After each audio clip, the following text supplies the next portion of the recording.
Hello friends, तो आज हम डिस्कस करेंगे fine structure of gene. And आज हम main topic it's mean the fine structure of genes पे फोकस करेंगे। पहले हम लोग ने देखा कि जीन कहाँ लोकेट होता है, कहाँ होता है, फिर हम लोग ने क्रॉस लिंकेज देखा था, बेंजर का एक्सपेरिमेंट्स देखा था, फिर बहुत सारे चीज़ें हम लोगों ने देखी थी। आज हम देखेंगे कि स्ट्रक्चर ऑफ जीन, जीन का स्ट्रक्चर होता कैसा है। तो एक और थोड़ा सा एक पॉइंट है, चार्ल्स यानोव्स्की ने 1965 में उन्होंने बैक्टीरियोफेज पे एक्सपेरिमेंट किया था और देखा था कि अगर कोई भी जीन में म्यूटेशन हो जा रहा है तो उसका जो पॉलीपेप्टाइड देखो ये जीन होता है, ठीक। जीन जो होता है वो पॉलीपेप्टाइड को कोड करता है। पॉलीपेप्टाइड मीन्स जिससे प्रोटीन बनता है। पॉलीपेप्टाइड मतलब कि अमाइनो एसिड, बहुत सारे अमाइनो एसिड जुड़ जाते हैं तो उसी को पॉलीपेप्टाइड बोलते हैं। तो उन्होंने यानोस्की ने 1965 में बैक्टीरियोफेज पे T4 बैक्टीरियोफेज पे एक्सपेरिमेंट किया और उन्होंने देखा कि जीन में म्यूटेशन हो रहा है तो इसका पॉलीपेप्टाइड जैसे अमीनो एसिड का सीक्वेंस डिस्टर्ब हो रहा है, जिसके कारण प्रोटीन जो बनना चाहिए वो नहीं बन पा रहा है। जो एक्चुअल नीड है प्रोटीन की वो नहीं बन पा रहा है, दूसरा प्रोटीन बन जा रहा है। दैट्स वाई उन्होंने कहा कि ये जो म्यूटेशन हो रहा है वो पॉली पेप्टाइड को डिस्टर्ब कर रहा है। तो उन्होंने one gene one enzyme theory थी जिसको बेंथन एंड हुकर ने दिया था, उसको इन्होंने खारिज कर दिया और फिर one gene one polypeptide theory इन्होंने दिया। वन जीन वन पॉलीपेप्टाइड, ये थोड़ा छोटा सा कंसेप्ट था। अब चलते हैं main topic, fine structure of gene. आखिर जीन का स्ट्रक्चर कैसा होता है? तो हम लोग जानते हैं कि ये सेल है, सेल में है न्यूक्लियस। इतना बड़ा नहीं होता है लेकिन ऐसे समझने के लिए। फिर न्यूक्लियस में क्रोमोसोम होता है, क्रोमोसोम, और क्रोमोसोम के ऊपर प्रेजेंट होता है डीएनए, ठीक। तो अब इसका जीन का अरेंजमेंट देखेंगे, eukaryotic as well as a prokaryotic.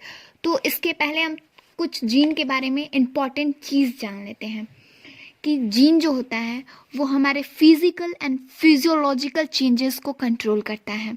First कुछ जीन के फीचर, कैरेक्टरिस्टिक फीचर जान लेते हैं। A gene control physical and physiological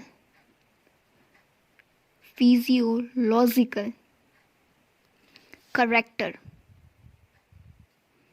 means जो जीन है वो हमारे फिजिकल और फिजियोलॉजिकल कैरेक्टर कंट्रोल करता है। जैसे हम जानते हैं कि हमारा जो बॉडी है, प्रोटीन जो है बिल्डिंग ब्लॉक होता है बॉडी का, और जीन जो है वो प्रोटीन को कोड करता है।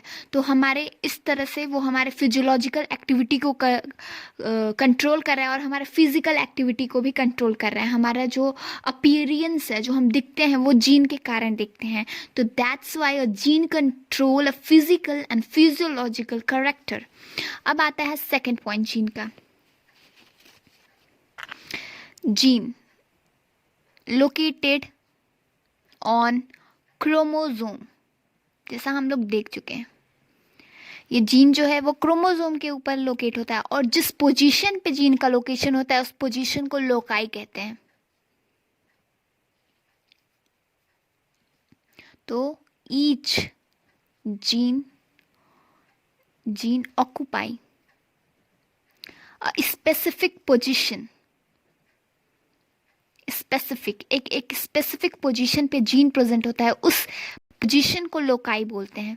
Each gene occupy a specific position and that's position is called loci।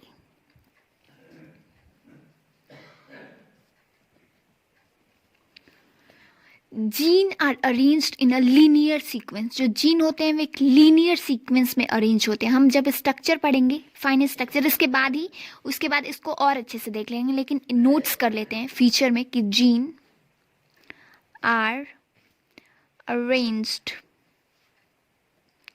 in linear sequence.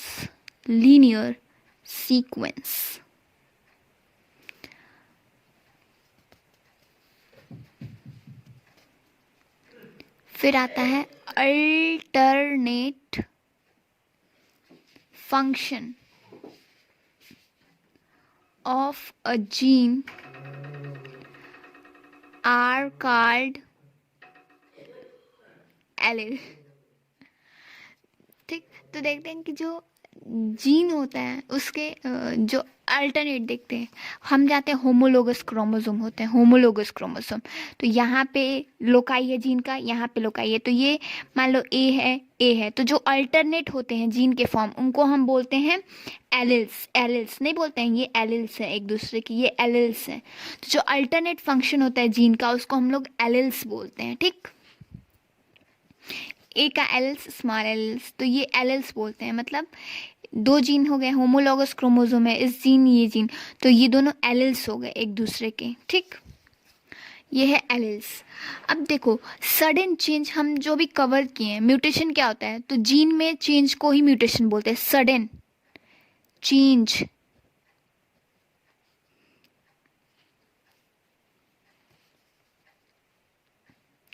sudden change in expression of gene called mutation। मतलब जीन में जो सडन चेंज हो जाता है उसी को म्यूटेशन कहते हैं।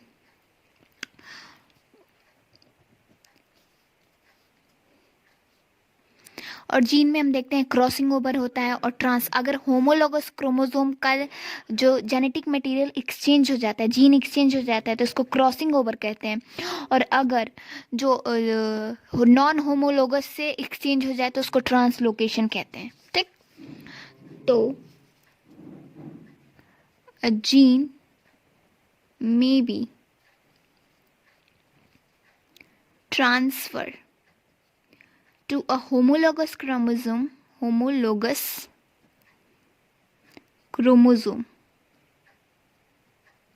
a gene may be transferred to a homologous chromosome called crossing over।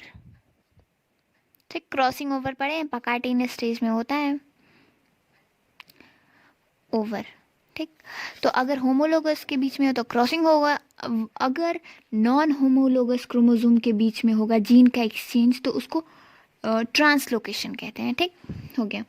फिर हम जानते हैं कि जीन जो है एक प्रोटीन को कोड करता है, तो gene is use for gene determine the sequence of protein. हाँ, gene determine the sequence of protein अब देख लेते हैं structure, fine structure of gene, prokaryote and eukaryote. देखो यहाँ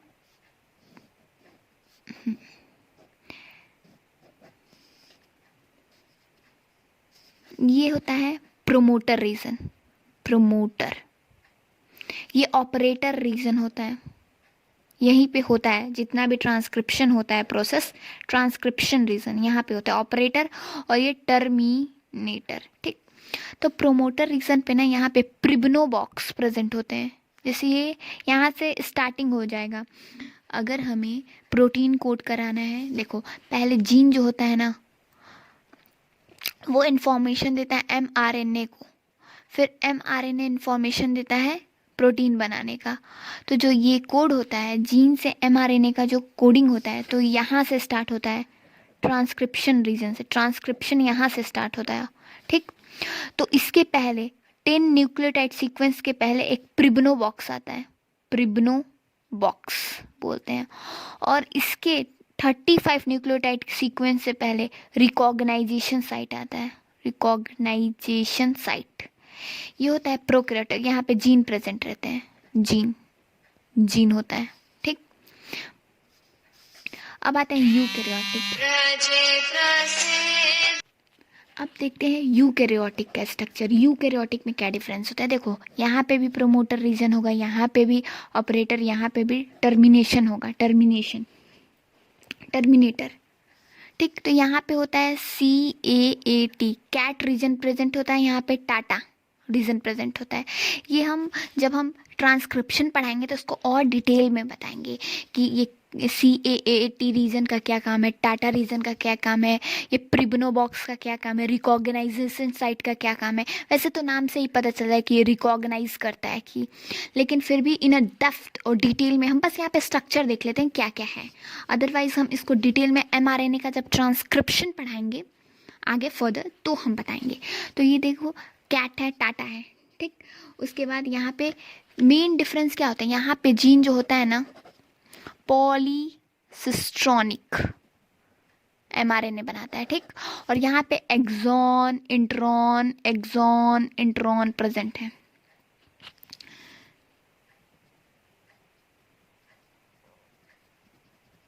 देखो ये हो गया प्रोमोटर, ये हो गया टर्मिनेटर, और ये ऑपरेटर या ट्रांसक्रिप्शन रीजन हो गया।